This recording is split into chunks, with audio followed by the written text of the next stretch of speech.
Juges, chapitre 3.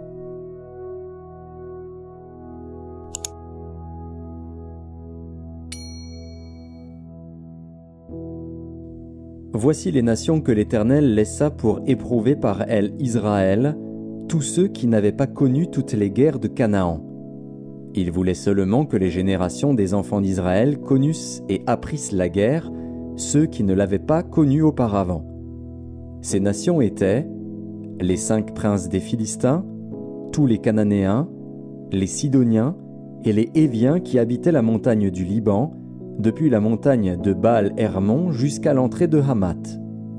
Ces nations servirent à mettre Israël à l'épreuve, afin que l'Éternel sût s'ils obéiraient au commandement qu'il avait prescrit à leur père par Moïse. Et les enfants d'Israël habitèrent au milieu des Cananéens, des Héthiens, des Amoréens, des Phéréziens, des Héviens et des Jébusiens. Ils prirent leurs filles pour femmes, ils donnèrent à leurs fils leurs propres filles, et ils servirent leur Dieu. Les enfants d'Israël firent ce qui déplaît à l'Éternel, ils oublièrent l'Éternel, et ils servirent les Baals et les idoles. La colère de l'Éternel s'enflamma contre Israël, et il les vendit entre les mains de Cushan-Rishéataïm, roi de Mésopotamie. Et les enfants d'Israël furent asservis 8 ans à Cushan-Rishéataïm. Les enfants d'Israël crièrent à l'Éternel, et l'Éternel leur suscita un libérateur qui les délivra, Othniel, fils de Kénaz, frère cadet de Caleb. L'esprit de l'Éternel fut sur lui. Il devint juge en Israël, et il partit pour la guerre. L'Éternel livra entre ses mains Cushan-Rishéataïm, roi de Mésopotamie, et sa main fut puissante contre Cushan-Rishéataïm. Le pays fut en repos pendant 40 ans, et Othniel, fils de Kénaz, mourut. Les enfants d'Israël firent encore ce qui déplaît à l'Éternel, et l'Éternel fortifia Églon, roi de Moab, contre Israël, parce qu'ils avaient fait ce qui déplaît à l'Éternel. Églon réunit à lui les fils d'Ammon et les Amalécites, et il se mit en marche. Il battit Israël, et ils s'emparèrent de la ville des palmiers. Et les enfants d'Israël furent asservis 18 ans à Églon, roi de Moab. Les enfants d'Israël crièrent à l'Éternel, et l'Éternel leur suscita un libérateur, Éhud, fils de Guéra, benjamite, qui ne se servait pas de la main droite. Les enfants d'Israël envoyèrent par lui un présent à Églon, roi de Moab. Éhud se fit une épée à 2 tranchants, longue d'une coudée, et il la ceignit sous ses vêtements, au côté droit. Il offrit le présent à Églon, roi de Moab. Or Églon était un homme très gras. Lorsqu'il eut achevé d'offrir le présent, il renvoya les gens qui l'avaient apporté.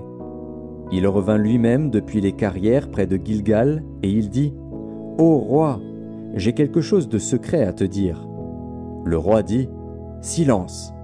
Et tous ceux qui étaient auprès de lui sortirent. Éhud l'aborda comme il était assis seul dans sa chambre d'été, et il dit : « J'ai une parole de Dieu pour toi. » Églon se leva de son siège. Alors Éhud avança la main gauche, tira l'épée de son côté droit, et la lui enfonça dans le ventre. La poignée même entra après la lame, et la graisse se referma autour de la lame, car il ne retira pas du ventre l'épée, qui sortit par derrière. Éhud sortit par le portique, ferma sur lui les portes de la chambre haute, et tira le verrou.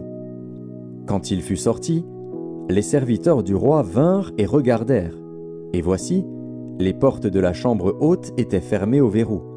Ils dirent : « Sans doute il se couvre les pieds dans la chambre d'été. » Ils attendirent longtemps, et comme ils n'ouvraient pas les portes de la chambre haute, ils prirent la clé et ouvrirent, et voici, leur maître était mort, étendu par terre. Pendant leur délai, Éhud prit la fuite, dépassa les carrières, et se sauva à Seïra. Dès qu'il fut arrivé, il sonna de la trompette dans la montagne d'Éphraïm. Les enfants d'Israël descendirent avec lui de la montagne, et il se mit à leur tête. Il leur dit : « Suivez-moi, car l'Éternel a livré entre vos mains les Moabites, vos ennemis. » Ils descendirent après lui, s'emparèrent des gués du Jourdain vis-à-vis de Moab, et ne laissèrent passer personne. Ils bâtirent dans ce temps-là environ 10 000 hommes de Moab, tous robustes, tous vaillants, et pas un n'échappa. En ce jour, Moab fut humilié sous la main d'Israël, et le pays fut en repos pendant 80 ans. Après lui, il y eut Shamgar, fils d'Anath. Il bâtit 600 hommes des Philistins avec un aiguillon à bœuf, et lui aussi fut un libérateur d'Israël.